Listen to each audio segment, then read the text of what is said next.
Media बताएगा कि हमारे बच्चे पेपर लीक हुआ है, जाओ जाओ आओगे। अप्रोच यानी कि जो युवा प्रदर्शन पर बैठा है, जो उसको वायरस है, अध्यक्ष का कहना है नितिन नवीन का। कुछ नया नहीं है, ज्यादा दिन नहीं है, यादें ताजा होंगी। किसानों को खालिस्तानी, आतंकी और क्या क्या कहा गया, मुद्दे को गैर जरूरी बता दो, उनको टुकड़े टुकड़े गैंग का साबित कर दो। आंदोलन का में होता ही है, हाल के दिनों में ऐसा पहले नहीं होता था। पेपर लीक तो पिछली सरकार में भी हुई थी, बेमतलब की राजनीति कर रहे हैं। पेपर लीक ये बहुत सिस्टमेटिक ढंग से हो रहा है। सिस्टमेटिक ढंग से कौन करता है?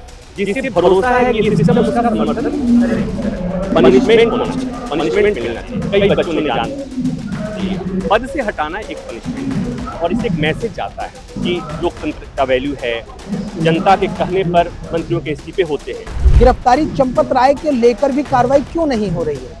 अब रात करके चला जाना ऐसा आम आदमी के मामले में होता है। जांच का दायरा बढ़ाया जाना चाहिए। अब जांच करो, बाद में क्लीन चिट दे दो। अब तो पहले से क्लीन चिट दे रहे हो, एफआईआर में नाम भी नहीं ले रहे हो, एफआईआर कर नहीं रहे हो, तो मेरे हिसाब से जांच।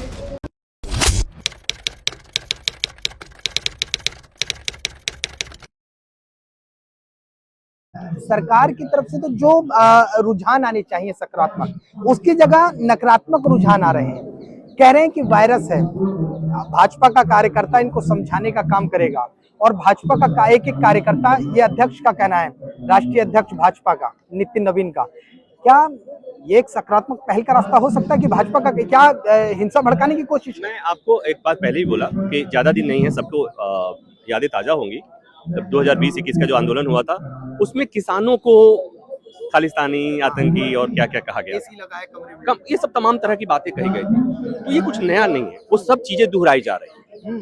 और ये निगेट करने का तरीका होता है, किसी भी आंदोलन को निगेट करने का तरीका कई तरह से होता है। एक तो आप मुद्दे को गैर जरूरी बता दो, दूसरा जो आंदोलन करने वाले हैं उन पे डाउट क्रिएट कर दो कि उनकी फंडिंग ऐसे हो रही है, उनका दूसरा तीसरा वो उनको टुकड़े टुकड़े गैंग का साबित कर दो, या उस तरह का कुछ वो कर दो। और चौथा, वहां आकर के ये दिखा दो कि उनका जो फंडिंग हो रही है वो पैसा कहाँ से आ रहा है। किसान आंदोलन के दौरान में देखे पैसा कहाँ से आ रहा है, बाहर से आ रहा है, वहां से आ रहा है, यहाँ से तमाम तरह के, तो वो सारी चीजें यहाँ भी दिखनी शुरू हो गई हैं। लेकिन मुझे लगता है कि ये आंदोलन का में होता ही है, हाल के दिनों में ऐसा पहले नहीं होता था, या होता होगा मुझे नहीं पता, लेकिन हाल के दिनों में 10-15 साल से जो मैं देख रहा हूँ ऐसा होता है।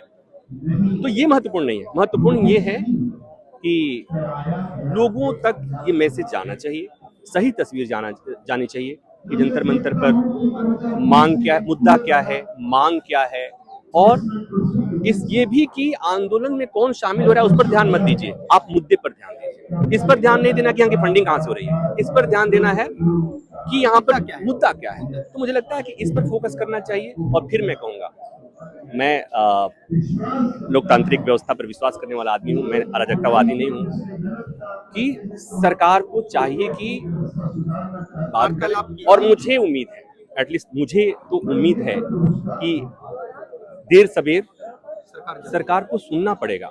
मुझे लगता है कि जल्दी सुन लेना चाहिए, सरकार को सुनना पड़ेगा, इसलिए कि सोनम वांगचुक तो अनशन पे बैठे हैं, उन्हें मनाना, उन्हें समझाना आसान है। कल मैं यहाँ किसी बच्चों से बात कर रहा था जहाँ पर यहाँ पर अनशन पे बैठे हुए, उन्होंने कहा कि जब तक इस्तीफा नहीं होगा तब तक हम नहीं जाएंगे, हम जान दे देंगे। मुझे लगता है कि ये तो अच्छी है। अच्छा, आपके नजरिए से अगर बात की जाए, देखिए दबाव तो सरकार पर है, चाहे सरकार सामने नजर आ रहा हो या ना आ रहा हो।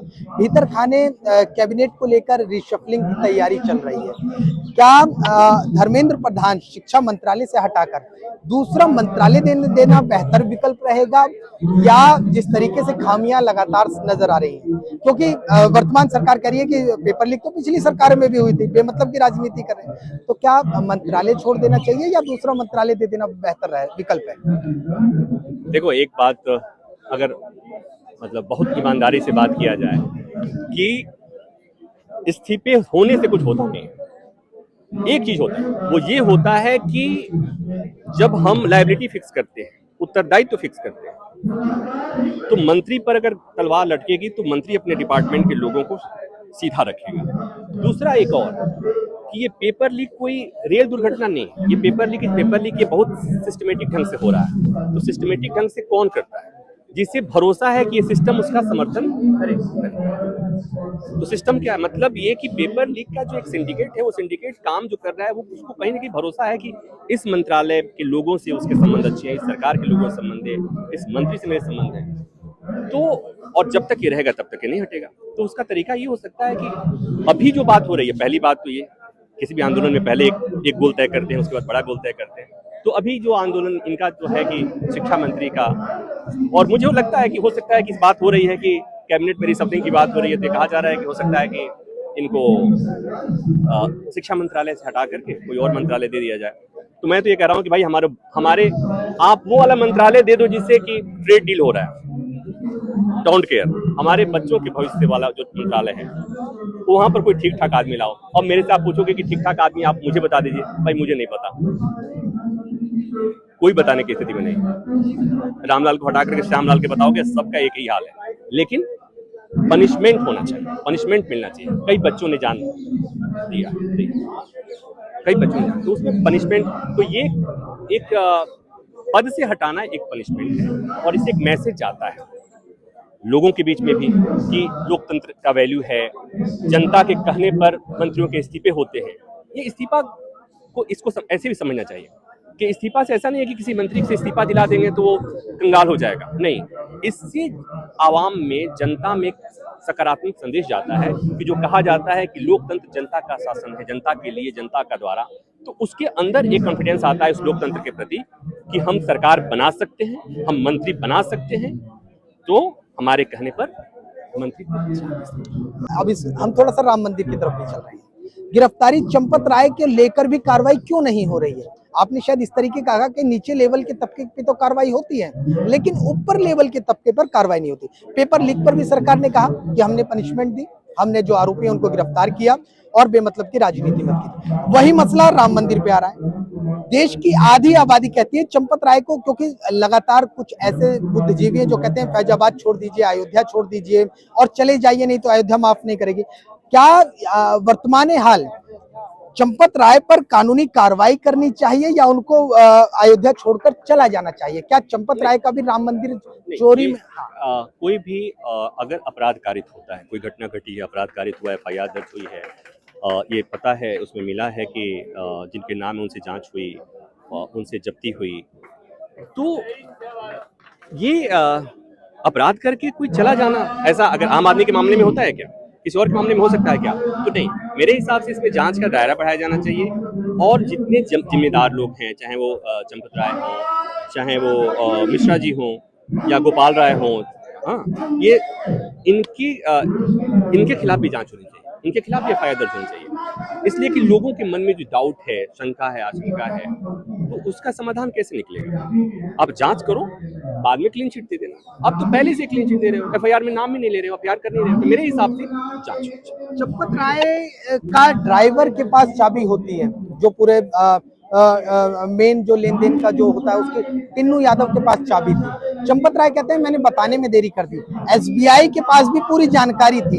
जब सब कुछ जानकारी थी तो ये क्या एक गोलमोल है? क्या SIT खाना पूर्ति कर रही है? क्या कोषाध्यक्ष और जो ट्रस्ट के चेयरमैन हैं इन तक भी जांच की आंच पहुंचनी? ये निश्चित तौर पर अगर चंपत राय के ड्राइवर या कथित ड्राइवर या पुराने ड्राइवर पर ये आरोप है, तो जाहिर सी बात है कि उसको इतना वो कहां से आया, इतना कॉन्फिडेंस कहां से आया? तो इसीलिए मैं कह रहा हूं कि जांच का दायरा बढ़ना चाहिए, इसीलिए कह रहा हूं कि जांच इस दिशा में भी होनी चाहिए, और इन लोगों से ही पूछताछ होनी चाहिए।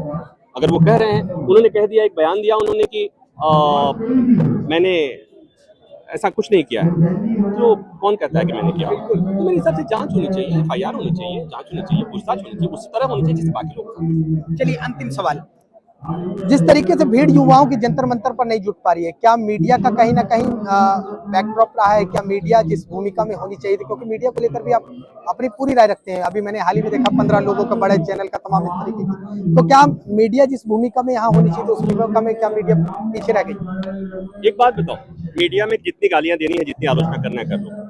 आपके बच्चे का पेपर आउट हुआ और आप यहाँ नहीं आ रहे हैं, तो मीडिया का दोष कहां से? मीडिया बताएगी कि तुम्हारे बच्चे का पेपर लीक हुआ है, जंतर मंतर जाओ तो आप आओगे। बिल्कुल, प्रत्येक व्यक्ति प्रभावित है, तो ये हर बात में मीडिया के पीछे मत झुकिए, हर बात में मीडिया के पीछे मत झुकिए।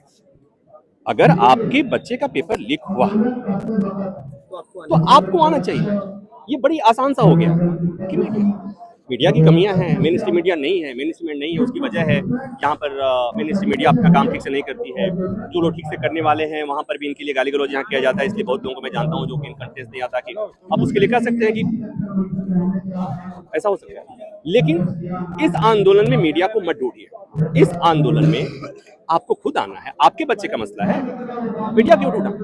मीडिया की तो जरूरत तब होती है जो आप पता ही नहीं है, जब आप प्रभावित हैं, आपका बच्चा प्रभावित है, छोटा बच्चा, बड़ा बच्चा, आने वाला बच्चा, 8वां वाला बच्चा, सब प्रभावित है, तो आप क्यों ढूंढ रहे हैं कि मीडिया वाले बताएंगे आपको? ठीक है सर, धन्यवाद आपको, आपने समय दिया।